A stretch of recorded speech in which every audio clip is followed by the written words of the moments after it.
Thank you for coming again. This is our final interview here tonight. We have Dave Pechefsky. I'm going to give you a little introduction to Dave before we go ahead and get started. David grew up just west of us in Patchogue, where he graduated valedictorian of his class in 1986. He studied political science at Hunter and then earned a master's in international development at American University. I was told I didn't speak loud enough. How am I doing? Good. David put those areas of study to good use, specifically as a consultant for the National Democratic Institute, where he helped strengthen programs for the federal parliament of Somalia and then the national legislatures in Liberia, Nepal, Nigeria, Sierra Leone, and Iraq. As a longtime staffer for the New York City Council, David has worked on issues ranging from protecting children from lead poisoning, promoting green housing, senior housing, or green building, senior housing, and government leadership staffing.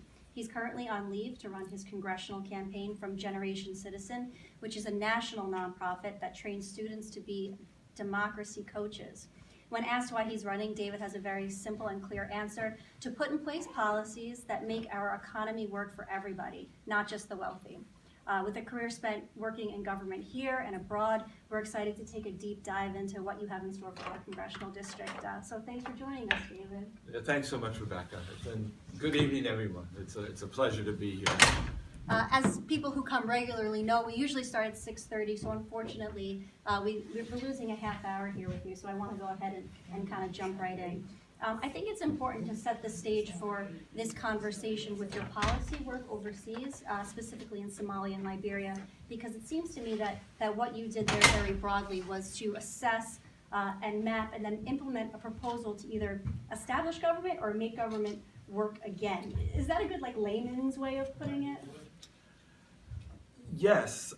So the work there, the work overseas work, as Rebecca said, was with an organization called the National Democratic Institute, which is a DC-based nonprofit that works in countries all over the world on democratic governance. And it gets funding from the US government, and also in some instances from other sources. So the program in Liberia was, I was a consultant, and that was a 3-year project to establish a congressional budget office for the Congress of Liberia. So the way we have a congressional budget office that is supposed to give nonpartisan analysis of legislation to our members of Congress, it's called, the technical word is scoring, and evaluate the legislation and say what it's going to cost, what are the benefits.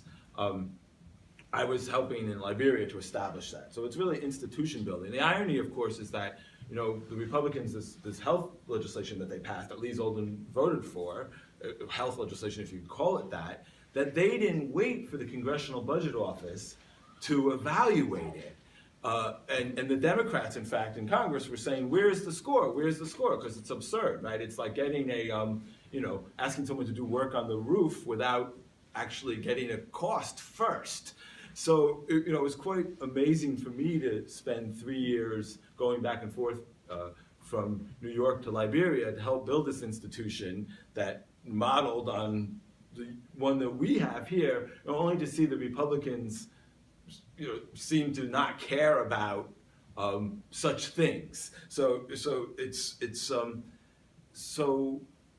yeah, and then in the case of Somalia, I was actually managing a program that had funding from Norway and England to improve the parliament of Somalia. So it was a new parliament that had been formed, a new government, and so training them on how to be good members of a legislature, how to pass, how a bill becomes a law. And we brought in a member of the Canadian Parliament, an expert on rules of procedure, because anybody needs rules of procedure to function. So that kind of work. And one of the interesting things we did there was help establish a women's caucus. And I had this dynamic team of young Somalis. So we helped establish a women's caucus in the Parliament of Somalia. It was an environment where women are facing really incredible hardship in Somalia in the course of the Civil War and in the course of rebuilding. So it was particularly important that they had a voice in the legislature. So that was one of the things we did that I was proud of. So that gives you a little bit of the flavor. Yeah. Did that answer the question? I guess I'm wondering, Yeah. like, so when you went over there, did you have a program that you got handed and then you implemented there, or were you assessing the needs of the people? No, you assess the needs first, right? So the programs were developed in conjunction with the people over there. So we didn't come and say, listen, you must have a congressional budget office. This is what, in the case of Liberia, there were members of the Congress there that had said, this is something we want. This is an important piece of having a strong legislative body. We're trying to rebuild our country. We're trying to rebuild our country. We have to pass all new laws. We've had years of civil war, but we want to know when we pass the laws what their cost is. What their cost, or are they going to? I mean, I'll give you a very simple example. They were trying to rewrite the education law. So they were trying to set standards for class size, which is one of the most basic. I'm sure there are educators in this room. We all know how class size matters. And so it was funny, the member of Congress senator that was leading this initiative, he gave me a draft of the law, and I saw that there were things X'd out, and he had changed the ratios to have a better ratio of teachers to this lower student-teacher ratio. And I said, Senator Nelson, you know if you do that, you're going to need more teachers and it's going to cost more money. He said, Dave, but that's why you're here, showing, training staff so we can have that kind of analysis. So it was, but the demand, so you're right, the demand came, in that instance, the demand came from the Liberian legislature itself. And it's an interesting question, because a little bit I was like, well, who in the Liberian legislature wants this? Who cares about good governance in the Liberian legislature, right? And there were scary people in that legislature. There were warlords, yeah, sure. Some of them, and very mixed bag of people. But there were some, like Senator Nelson and others, who really said, this is part of rebuilding our country. This is a capacity that we need. Similarly in the Somalia, and so it was a two-way street. I mean, the Women's Caucus Project, it was really led by my senior staff person, who was a Somali woman, who this had been something she'd been working on. She had been an activist, and so she viewed it as an opportunity to, she was getting funding to do work that she had been wanting to do, and she had been in dialogue with women members of the parliament, and they had tried to do it before. So it was really something that, again, I felt like it was a two-way street. I didn't come in there and say, you should have a women's caucus in the parliament, because that's something we do. When I was just reading your bio, I found the work so interesting because it feels like a lot could be applicable to what you would be doing here. What were some of the skills that you had over there and needed to do that job that you think will make you a good congressman for our district? So a member of Congress needs to have a good sense of how to build coalitions to move things forward, whether it's a piece of legislation or even to get how do you go about doing oversight of the executive agency. So you want to have an oversight hearing, putting that together. How do you move that forward? So thinking about how a legislative body functions and how the politics intersect with the governance, with the act of governing is really, to be successful, you have to think about it that way. You have to say, okay, because it doesn't just, there's what seems like the right thing you should be doing, the right piece of legislation, the committee should be having oversight on whatever it is, the condition of prisons in Somalia or the conditions of prisons in the US, or whatever the topic should be. But then how do you achieve that in this political environment where there are people jockeying and there are powerful people that may not want that to happen? So even the Women's Caucus, for example, like the leadership of the parliament was dominated by men. They weren't necessarily so excited about this project. So we needed to think, my team, about how to get them on board, how to convince them that this is something that they in fact should be interested in, that they should view this not as a threat but an opportunity for the parliament to be stronger, an opportunity for them to accomplish something that they could feel proud of. There's a lot of that sort of in government of sort of selling the idea and persuasion that takes place, and the coalition building, the team, getting the right person to say, hey, I'm behind this. If we thought, if we can get, we saw that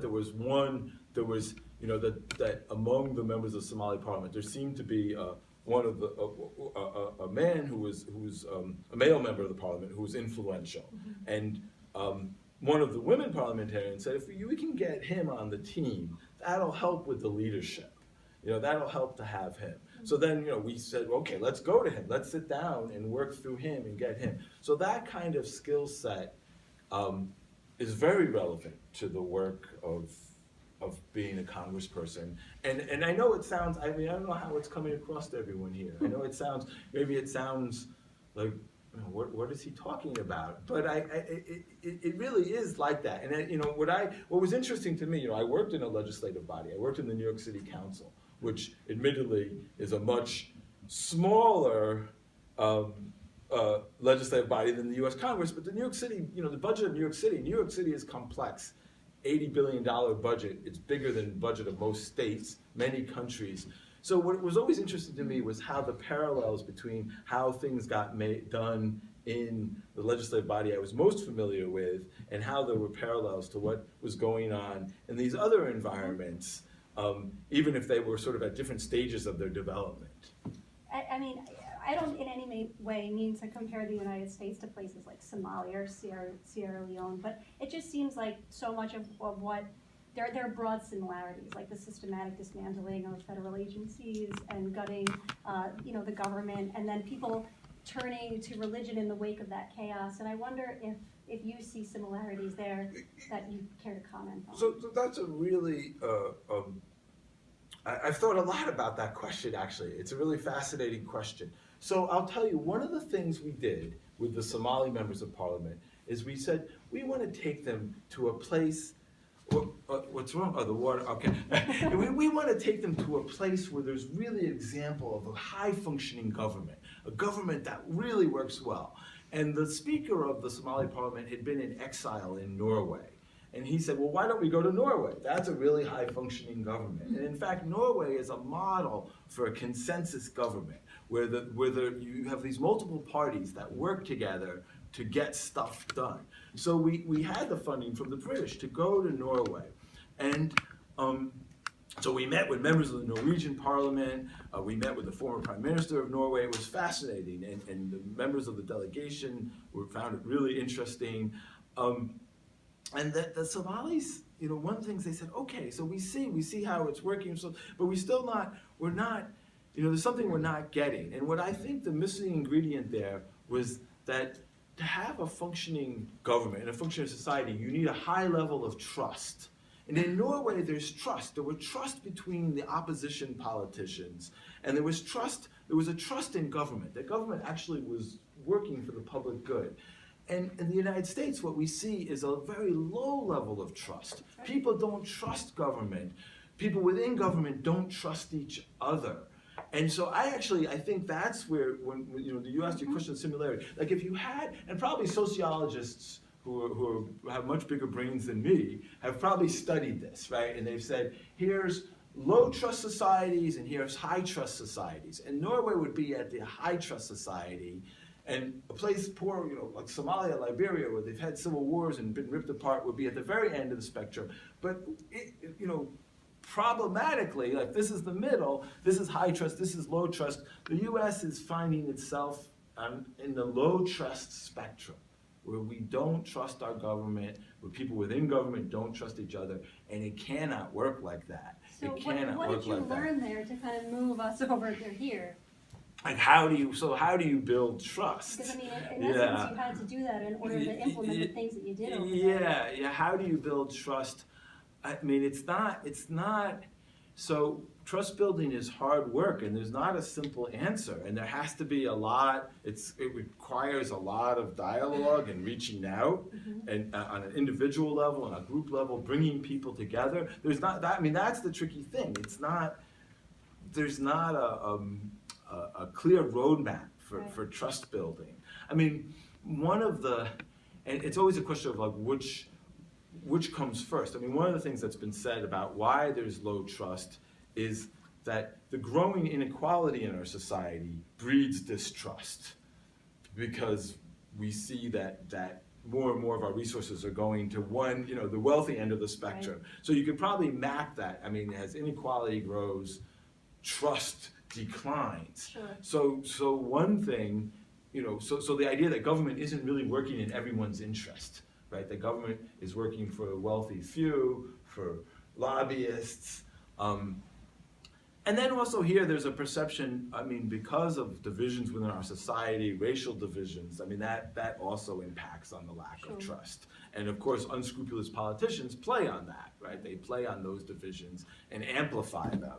So one thing we can do is elect people that are interested in trust building, right? They're interested in seeing communities instead of dividing communities. Say no, we have to. Yeah, and sort of have your red flag go up if you're talking to somebody who's trying to divide. Right. So these are interests we have in common, in that people have in common. Instead of pitting people, right? I mean, what we see happening, right? Blaming immigrants for our problems, for example, and playing into that narrative that somehow immigrants are to blame from our problems, right? So if we elect politicians that have the opposite, that we have to build community, I mean, that'll help. Sure.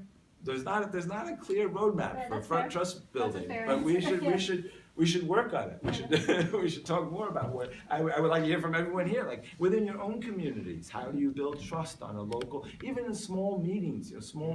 Right? We all know that you walk into a meeting. How do you build trust within that? And it's something that's I think it's worth expending more energy on. Absolutely. So when you came back from Somalia, you took a job with the Office of Mayor de Blasio. Yeah. And you were doing hiring, correct? Assessing candidates. It was his mayor's office of appointments, and the role of the mayor's office of appointments, as you rightly say, is to recruit and vet people. So the mayor, and everywhere, the executives have to hire. They should be hiring highly qualified people. We've seen that that's a problem at the highest level of our government, right? There hasn't been a good process for recruiting and vetting, perhaps intentionally, but this idea. So in New York City, so you're looking for senior officials to run the city agencies, but then the mayor also appoints. There's all these boards and commissions, some of which are powerful. Landmarks Commission. All different kinds of things. I mean, there's 300 of them or something, and some they have varying degrees of power and influence. The School Construction Authority has its own board. So you had to find, some of them are paid, some of them are unpaid, some of them, each one has a set of, some of them have to get approval from the city council, some of them were just by mayoral appointment. So again, there was politics entered into it. Okay, we found a good candidate, can we get them through the city council? What that's gonna take. And so I did that for a relatively brief period of time. Like no one stays in appointments for very long. My friend of mine who is an old wise man of Montana politics, who'd done appointments for the governor of Montana, he said, when he heard I took that job, he said, there are people who are still angry at me 30 years later because they didn't get the job they wanted. So it's like it's being in the mayor's office of appointments. It's a tricky business. So I thought I did some pretty good work. I got some key appointments done. And then the question, usually you're in appointments because you go there not because you're like, I want to be in appointments. You go there because you say, this is going to get me a job I want within the administration. And then I kind of looked at the lay of the land, and I didn't see something that really excited me. And then this opportunity, there was a couple different things going on. But the thing that I ended up doing was the work that I'm on leave from, the Generation Citizen, this nonprofit that does civic education nationwide for high school and middle schools. So that seemed exciting. So it was a little bit of a new thing for me to leave government, because even the international work, it was really, I mean, technically, NDI is a nonprofit, but it's really a quasi-governmental agency. I mean, the chair of the board of NDI are all prominent figures within the Democratic Party, and you get these big chunks of government money. So working on a small nonprofit was sort of a new and interesting thing, being working from that side of the equation. But also, I really was excited by this idea of getting young people involved in our politics, and I think it's, in some ways, my campaign is an extension of that. I see in many ways. One of the things that's really excited me about our campaign is the number of young people that are coming to the campaign.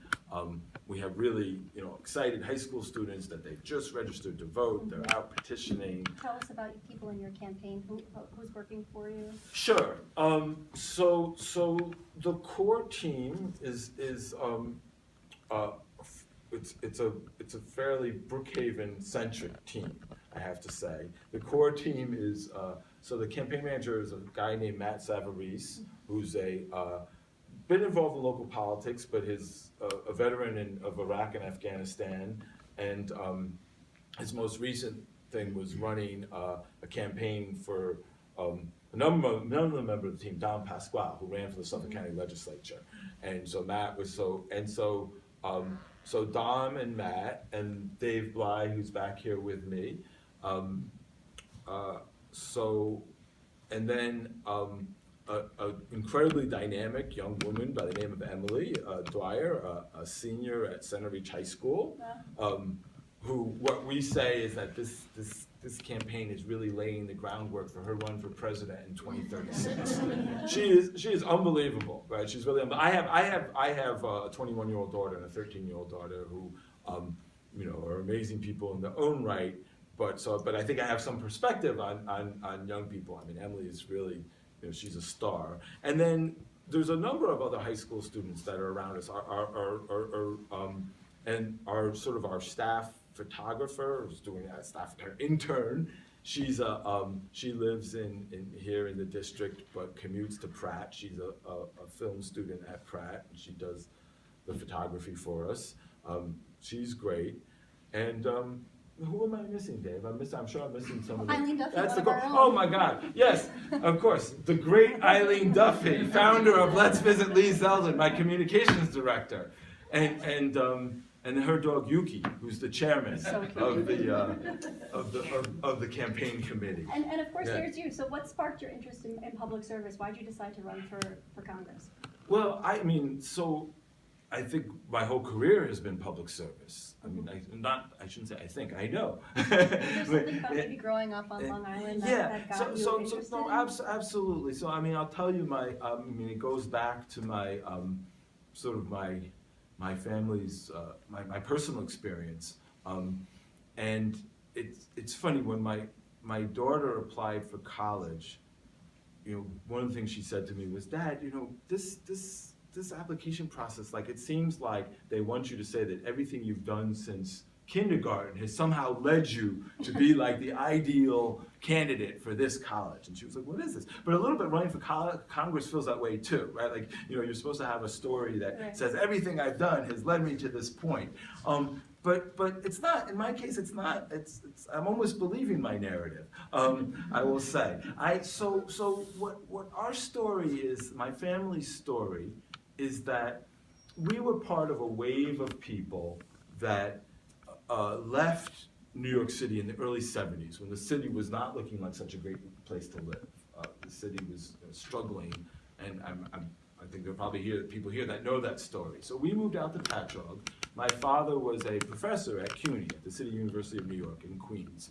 And in '75, the city went bankrupt and hit the fiscal crisis. And thousands of public sector employees were laid off, including CUNY professors. I mean, I think somehow people have this idea that, a professor is someone, who's living a life of ease and stuff. It wasn't true then, and it's not true now, for the most part, unless you're some star professor that, has some great cushy gig at Harvard or something. So my dad lost his job, and then he died when I was 14. So my mom subbed in the local schools in Patchogue, and she also went and worked in publishing at night.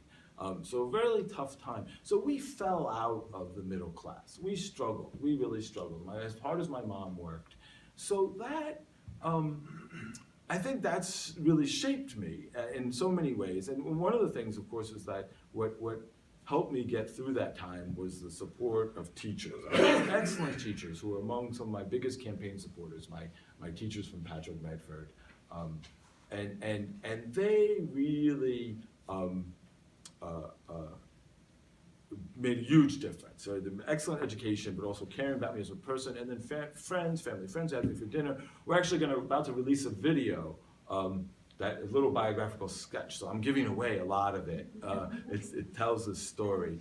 But that I think set the stage for me, thinking about that experience of falling out of the middle class, but also trying to understand what had happened, right? Because it was very, sometimes what happens in our personal lives, the connection between big picture things isn't that clear.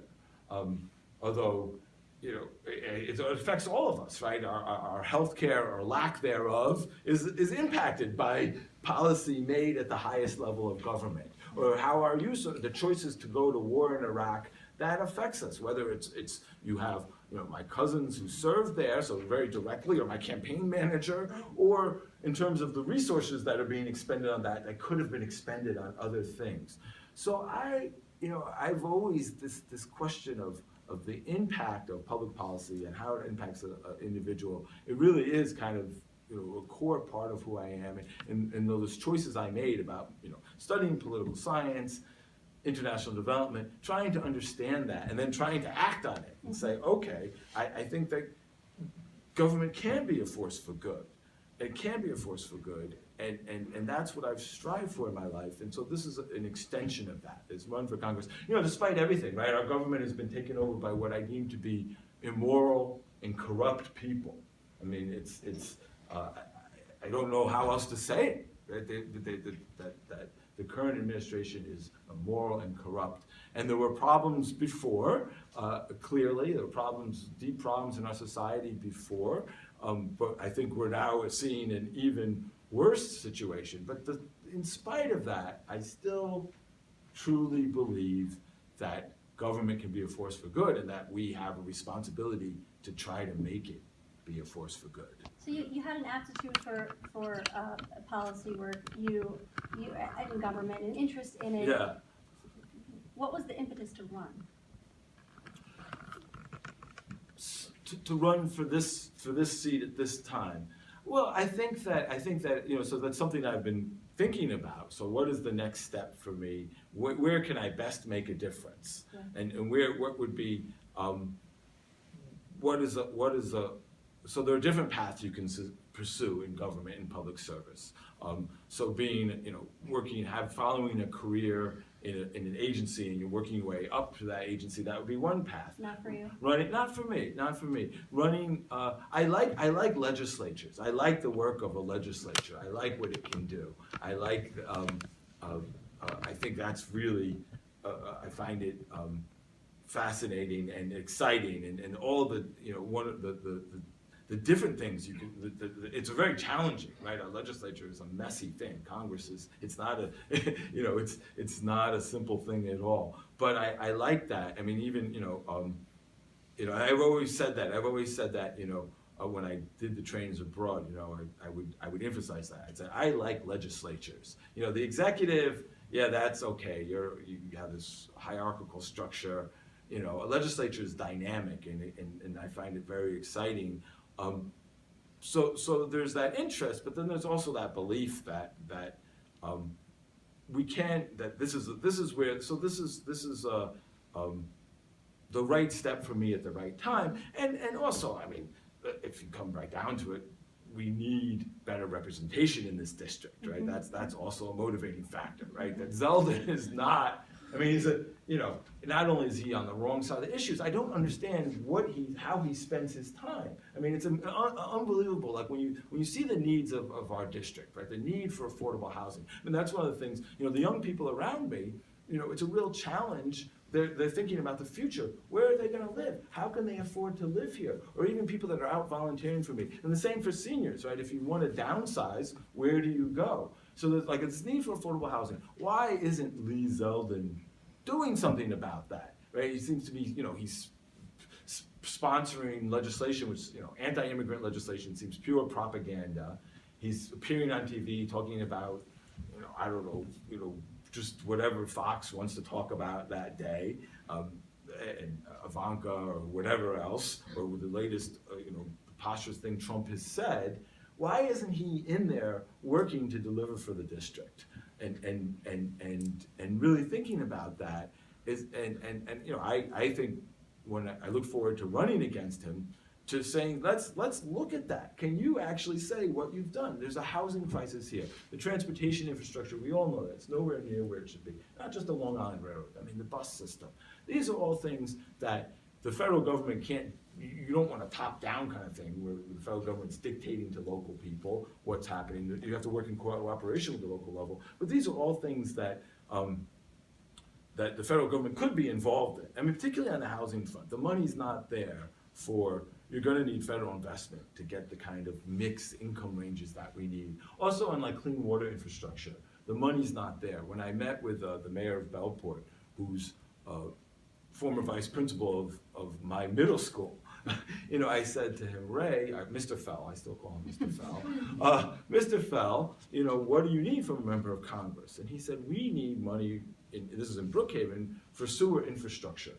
It's both an environmental issue, but it's also about preserving, it's also an economic development issue. The businesses in downtown can't open because of the lack of sewer infrastructure. Where is Zeldin on that? Why isn't he doing that? You saw some of you, many of you I think have seen me speak before. I'll say it again. I'll be a proud member of the Sewer Infrastructure Caucus. So there's that. It's come on, we need people in there. First, we need people who are moral and taking the right position on more, and not, Zeldin. We're in this district where immigrant community are facing kind of an unthinkable situation where they're at risk of being deported, having their families ripped apart, and he is fueling this anti-immigrant sentiment, and so that's really unconscionable. But then on all the other stuff, the sort of the nuts and bolts of trying to deliver, I really look forward to asking him to explain himself on that, and if the answer is I don't believe that government should spend on things, well, let him say that, right? Let him say that. Let him say I don't believe that government should be, or let him say we don't have a housing problem.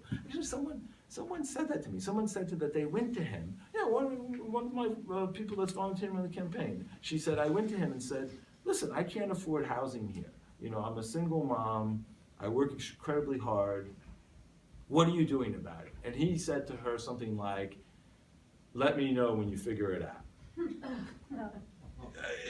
It's his job. It's his job. It's his job to say, you can't, listen, I know as someone who's been around government, as a freshman member of Congress, you're not going to get in there and change things overnight. You're going to have to be very skillful. There's a lot of sort of stay in your lane that goes on in that kind of institution, right? You can't appear to be come in there and say, right. Yeah. But I think certainly you could be doing more, and you may have to start small. You may have to start small. Well, I have a lot of questions for you about the issues, and you just touched on a lot of them. But before we move on, I want to talk a few more questions about your campaign. The first, I want to know. And you can please interrupt me if I'm going. Okay. I appreciate. It's great to not have the 1 minute time limit. How do you answer complex questions in 1 minute? These forums have been unbelievable that way. Right? I know. A lot of the candidates have said that they welcomed this. Yeah, this is wonderful. Yes. Tell us about your efforts to raise money. Where are you getting your donations from? Who's donating to your campaign, and why do they have an interest in having you be their congressman?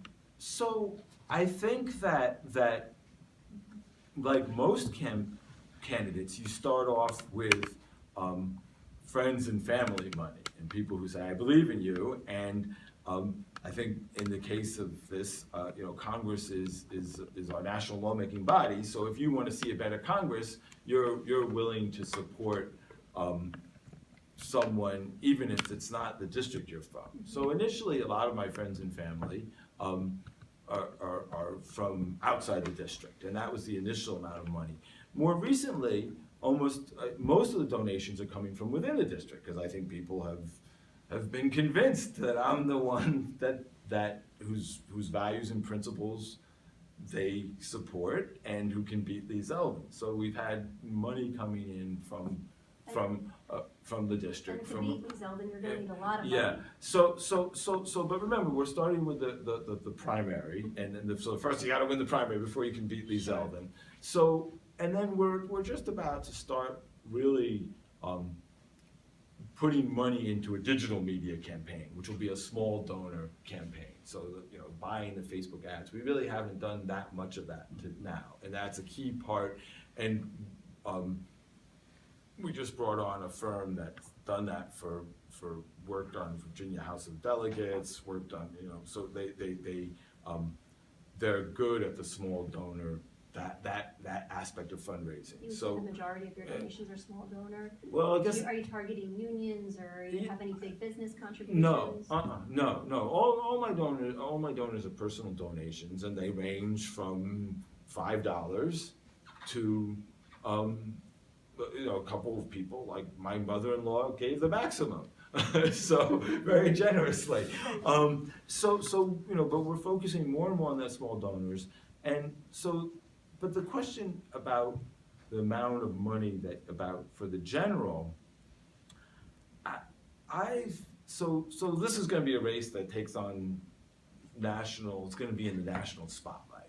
And I feel very confident that I will have the money I need to be competitive, and it'll be both with Lee Zeldin. It'll be both small donors nationwide and in district, and then bigger donors. And some of that is that because of my work in politics and government, I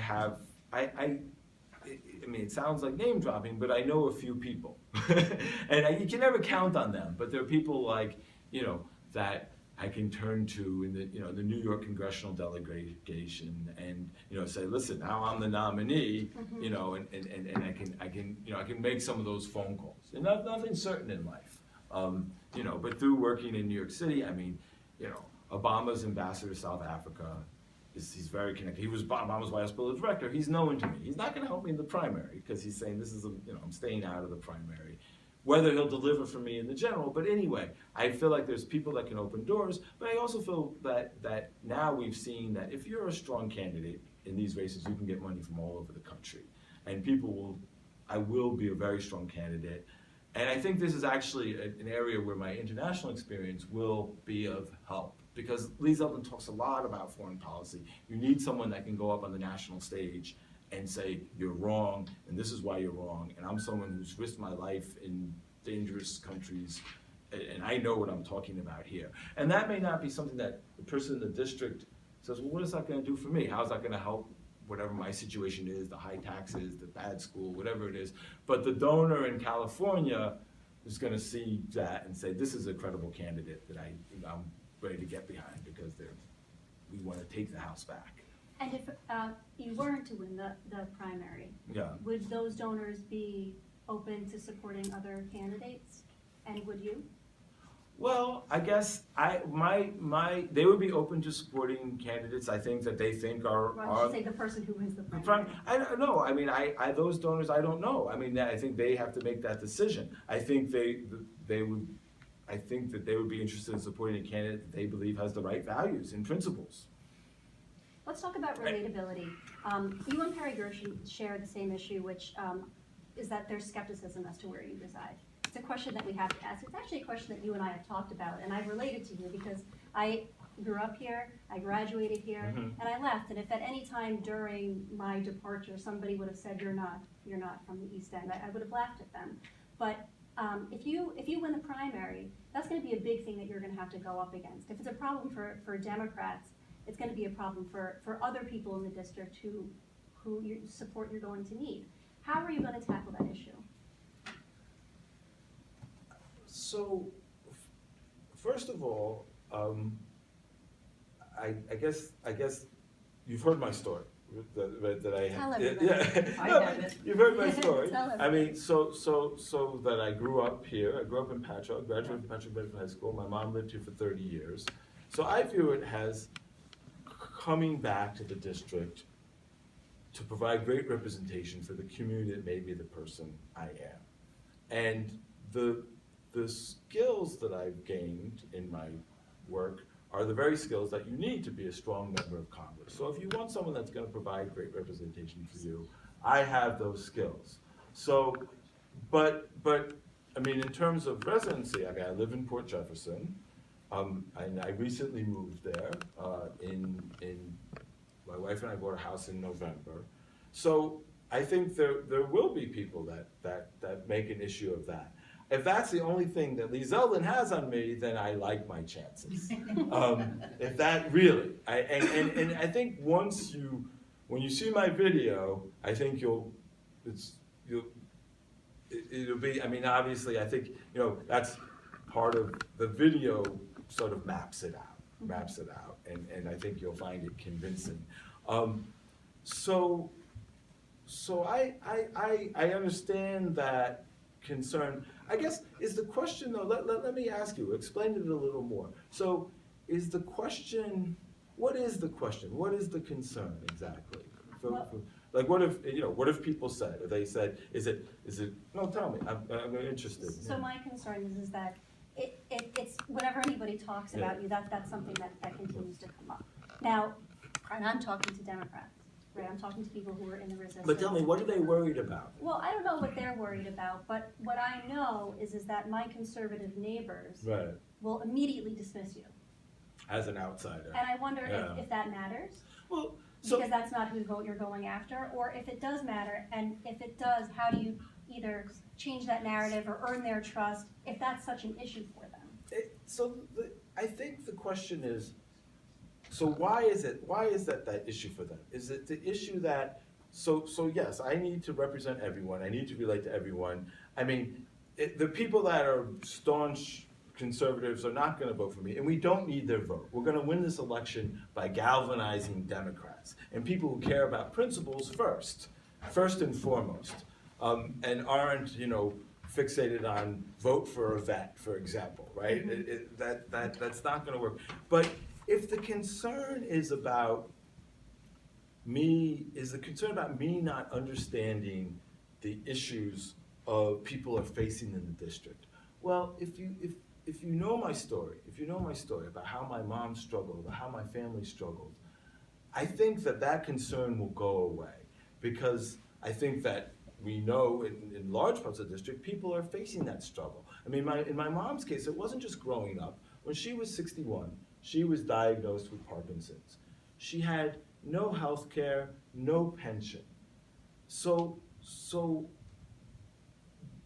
for me, that question of relatability, was, we know lots and lots of us are facing those kinds of things. So if that's the question, right, I think that I can look people in the eye and say, listen, I know what it's like to see your family growing up. I know what it's like to see your mom face this kind of thing when she's facing a very serious health condition without a pension, without health care. These are issues that we share. I'm someone that's going to address your issues in Washington. Yeah, thank you for that answer. I'm sure it's incredibly frustrating to have that question over and over, but I think it's an important one to ask, since there's questions around it. Yeah, I mean, it's like I said, I mean, the interesting thing is what is at the root of the question? Is the concern about electability? Is the concern about being out of touch? I guess you'll have an opportunity to hear as you get out there. I think I'm both in touch and electable.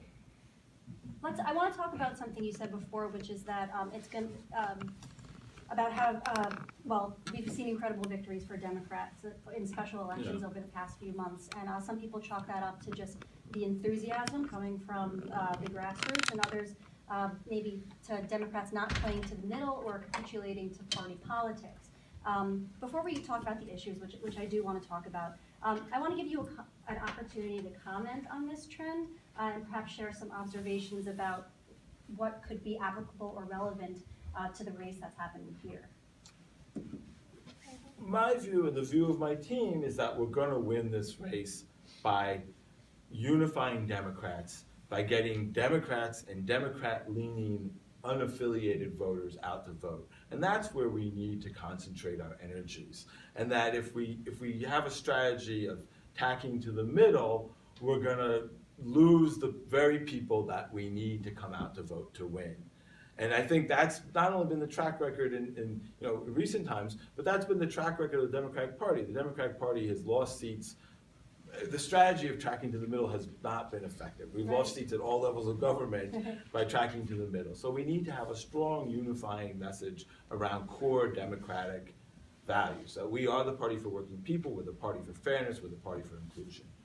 And would you say that you're the candidate that is not going to be middle of the line? I mean, you seem very progressive in all the times that I've seen you. Yeah, I would say, in this field, I think Vivian and I represent that.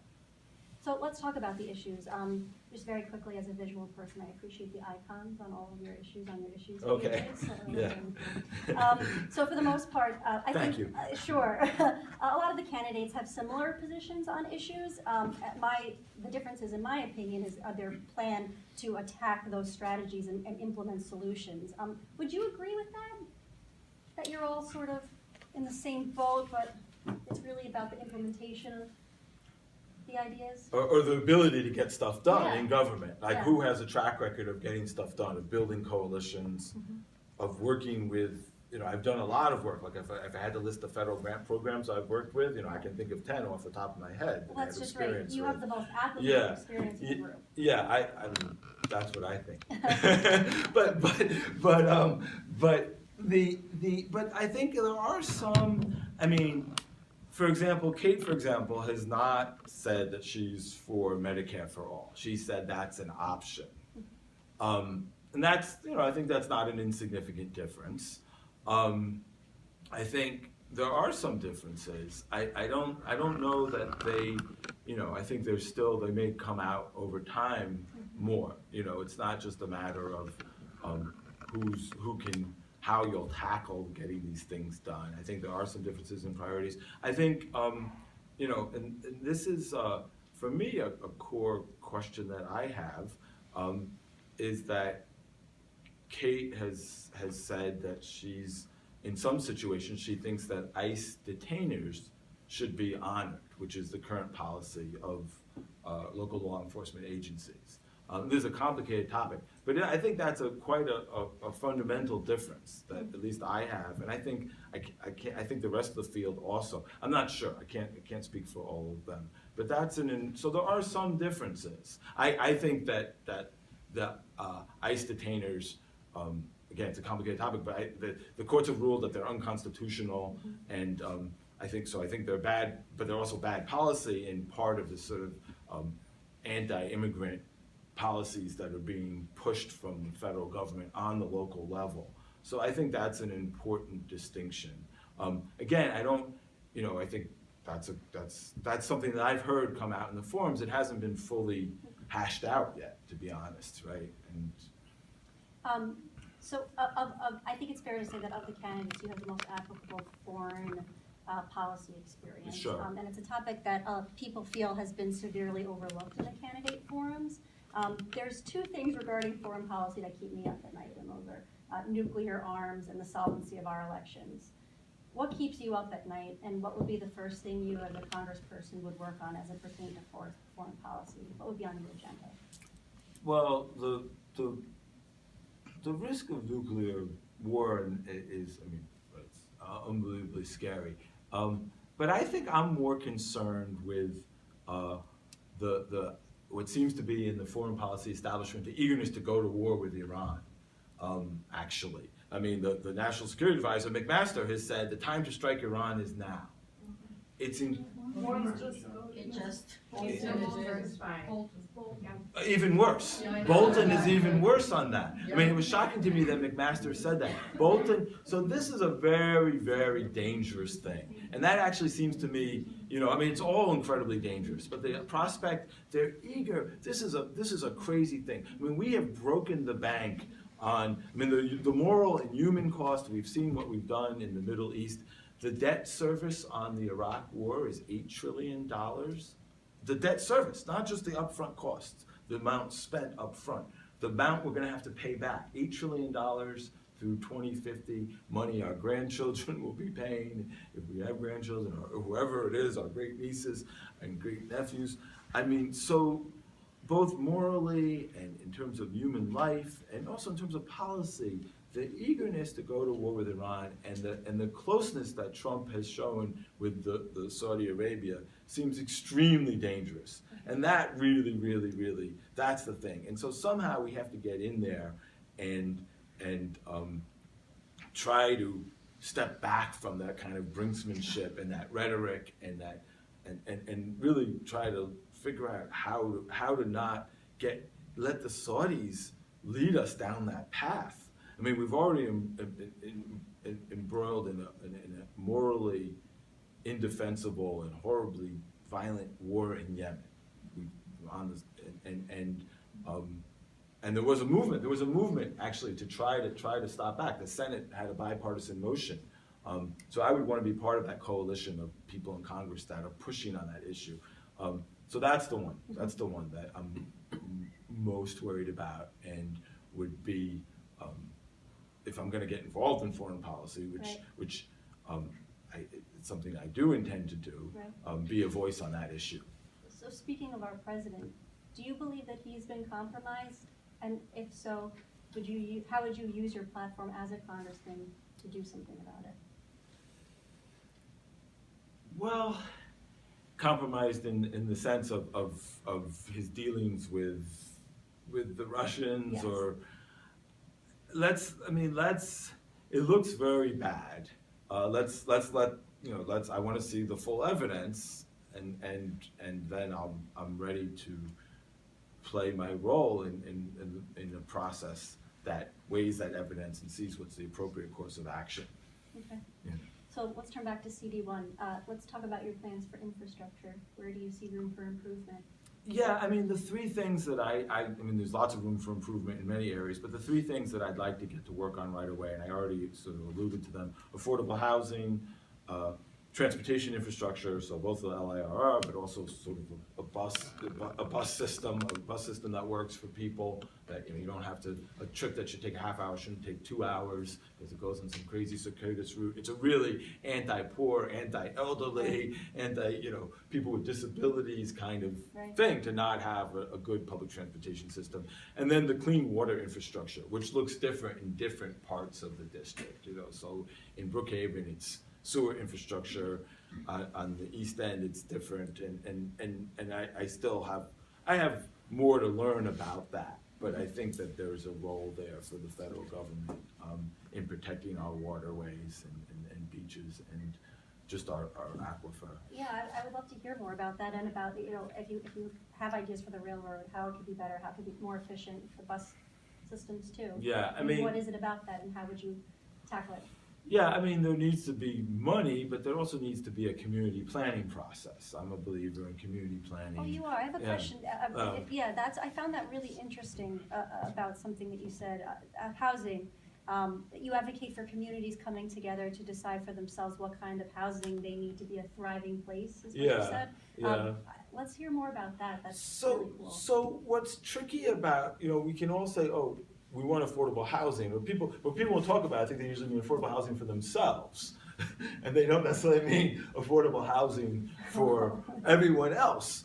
And then, so any time you're talking about development, and there may be people in this room, forgive me, who have deeper knowledge on any number of these issues than me, but in the work that I've done in housing, so once you start talking about building stuff, well, the question is where to build it and what's the right thing to build. So, Patchogue on the one hand is a success story in the sense that they bit the bullet and they said, we're going to do some multifamily housing. I mean, it's quite remarkable the changes in Patchogue that have occurred since I was growing up there and even since the mid-2000s.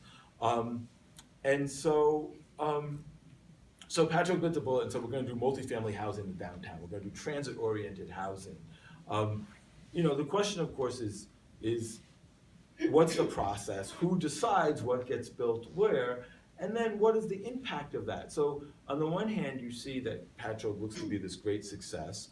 On the other hand, when you go door to door, you start to hear a little bit about some people feeling about concerns about displacement, about longtime residents not getting to be part of the boom, so to speak.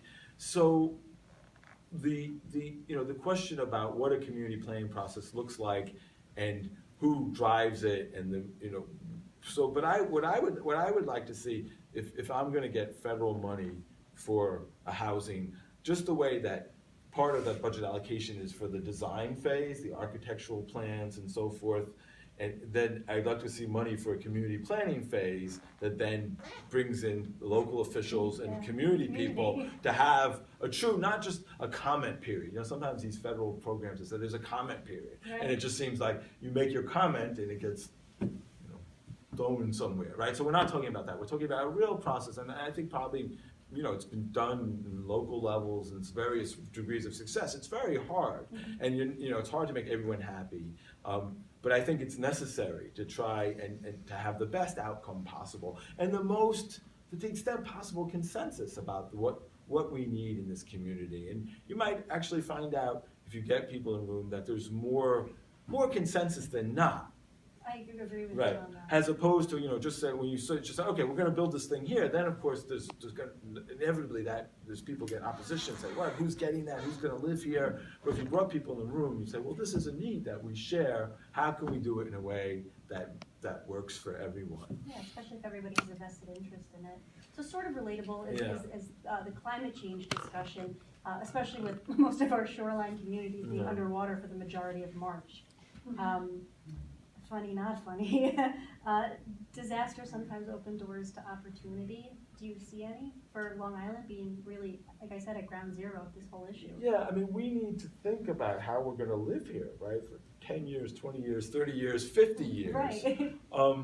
So, I mean, there's the macro level, which we need to get off of fossil fuels, and what is the plan at the national level to do that, and what kind of policies you put in place. But then I do think,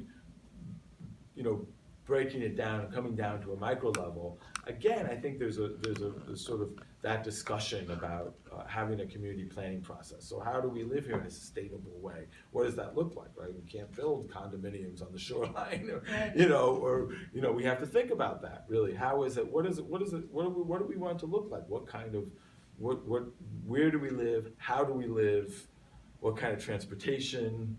Where do we do our shopping? All of that, sort of, if you want to have a sustainability plan, that kind of needs to be on the table. It can't be, there can't be no planning. Correct. or planning by the highest bidder, right? So whoever has the inside track gets to build, another strip mall or something, Right. That's not a path to sustainability. Even as it pertains to existing businesses, I was reading an article in Newsday recently about the businesses out in Montauk and trying to petition them to move their hotels inland. I think the strategic retreat was what it was called. How do you view something like that? A partnership with businesses, local governments, and you potentially as our congressman to help existing businesses move inward. Would that be something you would? Sure, is there, so what, you'd have to look at, are there financial incentives and what would those look like? Yeah. I mean, this isn't a problem exclusive to here, so would you have some kind of tax incentive program at a national level? Or that's always a question about what policy is right for what level of government. So is it something that should happen locally, state, nationally, or a combination of all three? So you have to see what is the right framework and how the different levels of government can work together. I mean, that's part of your job as a congressperson. Sure. So speaking of local business, you support a $15 an hour minimum wage. Small and local businesses make up the East End. What would you say to small businesses who can't afford to pay their employees $15 an hour while maintaining the level of service that they've been providing their customers? So that's something I've thought quite a bit about, because it's an obvious, it's a question that comes up. I mean, I think if, all these kinds of things, if you only think about it in isolation, if you only say, we'll raise a $15 minimum wage, and then you have a small business owner that says, how am I going to do that? But if there's if there are other things in motion, so for example, the small business owners I've talked to, what do they talk about? They talk about high taxes, they talk about lack of housing for their workers, they talk about the high cost of healthcare. So if you had healthcare reform that took some of the pressure off of small businesses in that area, both for themselves personally, if you own your own business, right, you're stuck going out on the exchanges, it's not working very well. This administration is trying to undermine the good accomplishments of the Affordable Care Act. So if you only look at like that $15 minimum wage, you say we're going to mandate a $15 minimum wage and give you nothing else, then there is a problem. If you're working simultaneously on other pieces of the puzzle, so you can provide relief for small businesses in the area of healthcare or something, right? Something. I mean, so it doesn't have to be a zero-sum game, so that you can pay your wages, because ultimately paying people higher, the money gets back into the economy, and so that's a good thing. But that doesn't mean that the small business won't feel that crunch at that in the short run. So then what else is there? What are the other things that need to be done to have a thriving economy where people are paid? I mean, $15 is still not very much, right? So how do you get there, and what are those other pieces? So you're saying it's a more holistic approach? Yeah, it's you have to do it. Yeah, you have to do it. It's not just the $15. Yeah, you can't think of it just in isolation. Yeah. I have questions for you about immigration, about gun control, about housing, but we're short on time, and I want to throw it to our membership. But before I do, what do you want to talk about that we haven't touched on? Healthcare. I mean. No, let's open it up. Yeah. Let's open it up. I mean, I like all those topics. I like to talk about all of them. But let's open it up for Okay. some conversation. Let's go ahead and do that. Yeah. Wendy. With the healthcare, one thing, like with small businesses and looking at the whole picture, school taxes, and I'm a teacher, so I benefit from it. I'm not complaining about them, but they are a high percentage of the taxes. Sure. Because of, the smallest pool of people are paying into that. But also a big portion of police, teachers is healthcare. So if you got Medicare for all, then it would take down that, and I never hear this discussed, but it would take off a huge piece of the school budgets and police budgets, because it wouldn't have to be paid individually like that. Yeah, I think you're absolutely right. I mean, that's part of that argument that we need to make for Medicare for all. Right, so if people can see that, it would lower this one and that one, and, because many people who are self-employed have somebody in the system, so it saved businesses and everybody all this money, and schools have been picking it up for, spouses and all kinds of people, so it would definitely lower. I think you're absolutely right. That's part of the argument we need to be making. Absolutely. So that brings me to, this is always my topic because we're self-employed and we're struggling to pay for our health care. So as the Affordable Care Act kept getting picked out, what was happening was that the insurance companies that were all in before, they're all leaving now. So we were faced with our insurance going up for just the two of us, up to almost $2,000 a month. And I know that Lee Zeldin is totally out of touch with that because he thought that his constituents couldn't afford $500 a month. I just looked at him and said, wow, I would love to have only $500 a month. So this is a big deal. And all the issues are a big deal, but this is the one that, like you say, it's part of the big picture, and there's a trickle-down effect if you take the health care issue away from individuals paying for it, for the taxpayers paying for it, for all the school districts, in every area. But here's the big question. How are you going to go about implementing it? And, how, like Bernie has been pushing this for years. Yeah. How are you going to get in there knowing that the insurance lobbyists are huge? The insurance is just a powerful entity. The healthcare system's not just that, but pharmaceuticals, very powerful. How do you think, as this entry-level congressman, you're going to go up against I mean, you need to be part of a coalition, right? Right. Yeah, I mean, you're right, and I said that earlier. You need to be realistic about what a freshman member of Congress can do. So, but every member counts, and the more members that are committed to Medicare for all and willing to really say this is the only path. This is ultimately the only solution. And how do you convince them that you're gonna pay for it? And how do you who are you trying to convince though? It's the right. So no, say it. Yeah, you've got to convince the opposition, the ones that are either backed by lobbyist money or campaign funds or PACs that are. I don't know that you have to convince them. You know, at some point you have to vote them out, right? And you have to say they're on the wrong side of this issue, right? So some people not. I mean, you can try that. You can try the evidence. You can say, listen. I mean, but if they're in the hands of the lobbyists and they think that that's how they retain their jobs by getting the big donations from those, you know, they may not. No amount of reasoning with them may work. I mean, we can certainly. It's always important to try to build the argument and say, listen, you know, this is implementable. This is not. You know, and it may take time, it may be a phase-in, there may have to be intermediary steps, but ultimately this is the way. I mean, it's an incredibly powerful lobby, the industry. The They have a lot to lose. They have a lot to lose. So, but I think then we have to be, you know, have courage, right? We're having the same discussions now, even amongst your constituents, the same discussion that they had back in the 60s with Medicare. And I don't really understand why the John Q. Public is having a problem with this. If you start to see the bigger picture, the scope of how it's paid for by exactly what you said about the businesses, if you take away that they're paying there. Yeah, I mean the overhead is so. I mean the amount that goes to overhead. And we know the evidence is clear that single payer systems produce better outcomes overall at lower cost to society overall. So there's a lot of savings.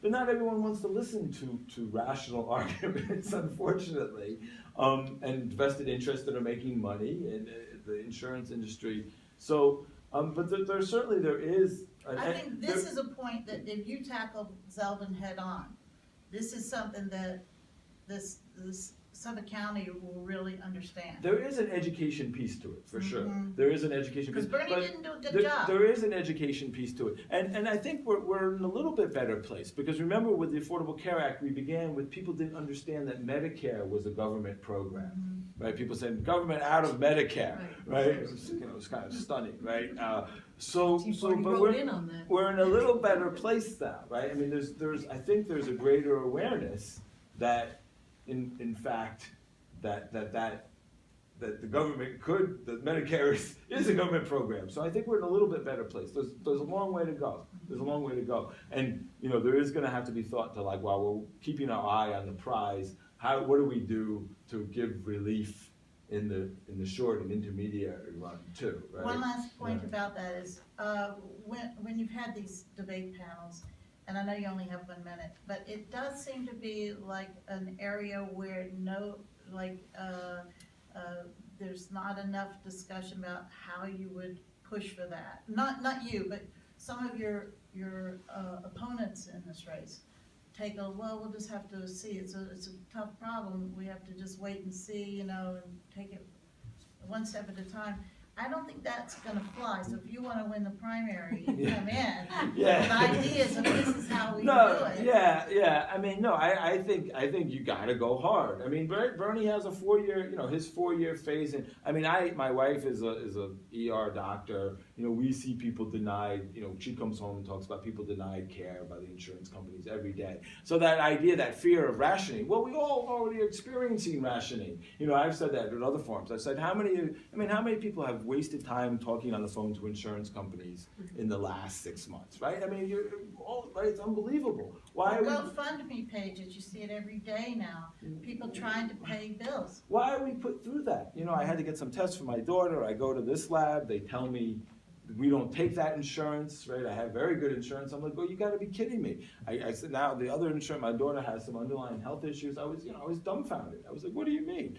You know, it's terrible. I mean, we're already being subjected. So we have to be, I think this is one we got to be determined on.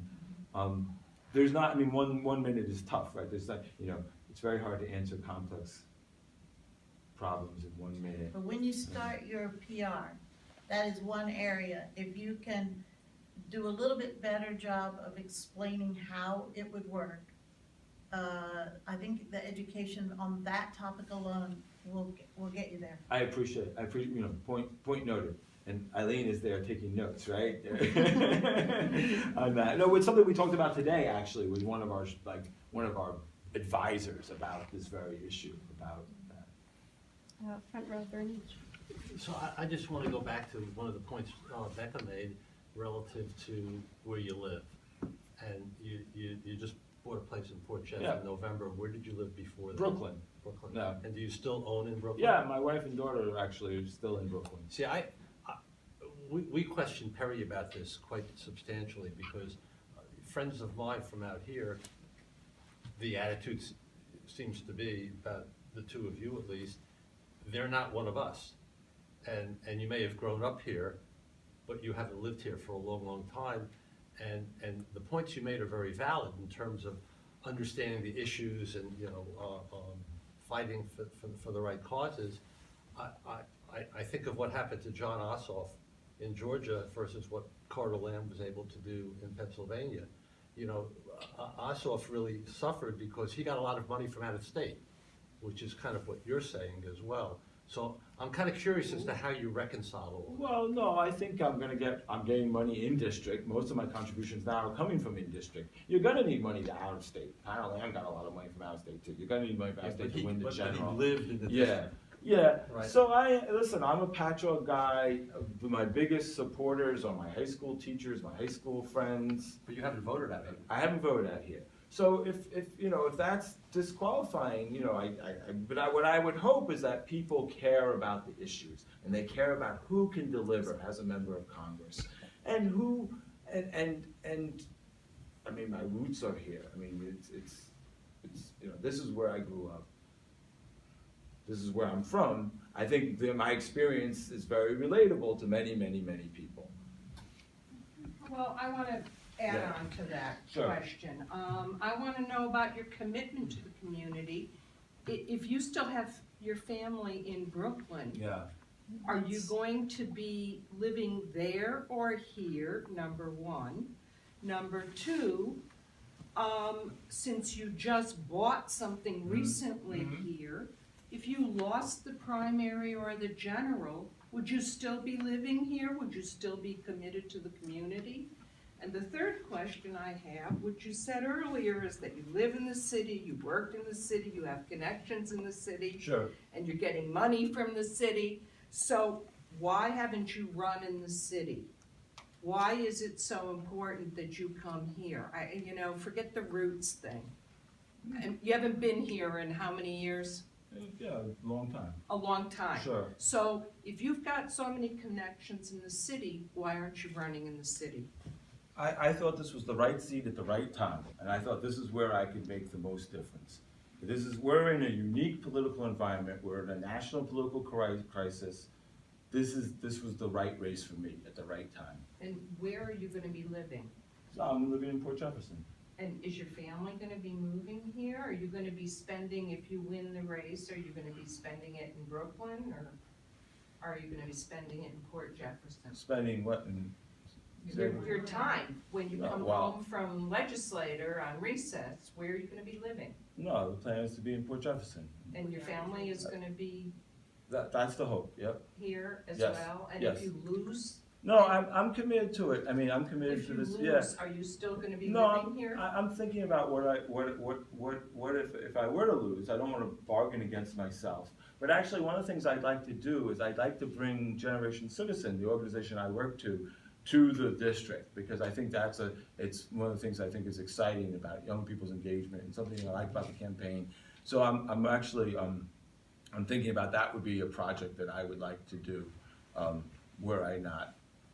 In the unlikely chance that I don't win, but Just yeah. asking where your commitment is. Yeah, no, I really would. I think it's very interesting. I think Generation Citizen I would love to see that in the district. I think it'd be a really, because it really is about that. It's about youth engagement and how, because I think we need to think about not just how we win this election, but how do we build a coalition that's going to win, that's going to win not just this seat, but state Senate, state Assembly.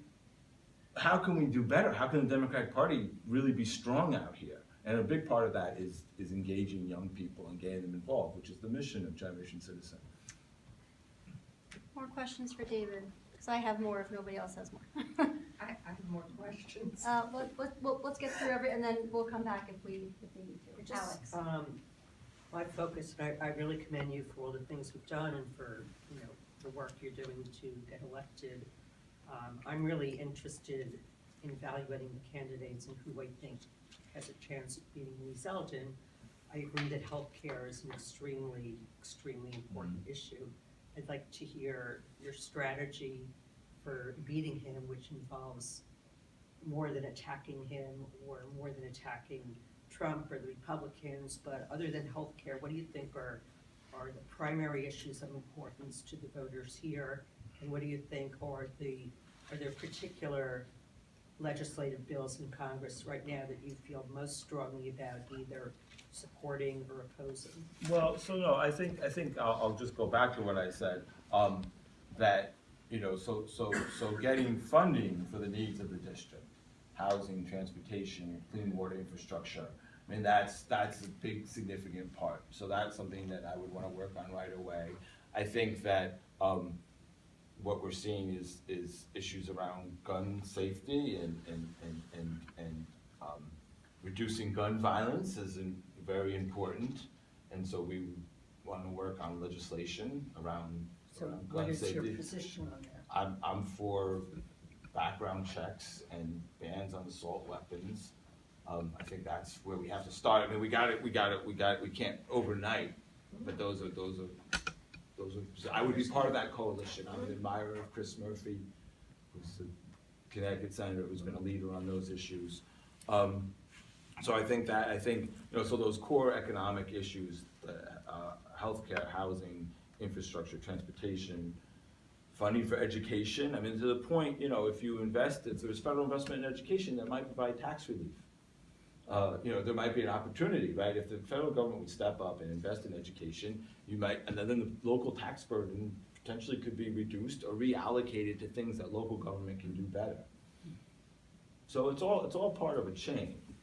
Your role at the national level and how it comes down and impacts on the local level. Wendy?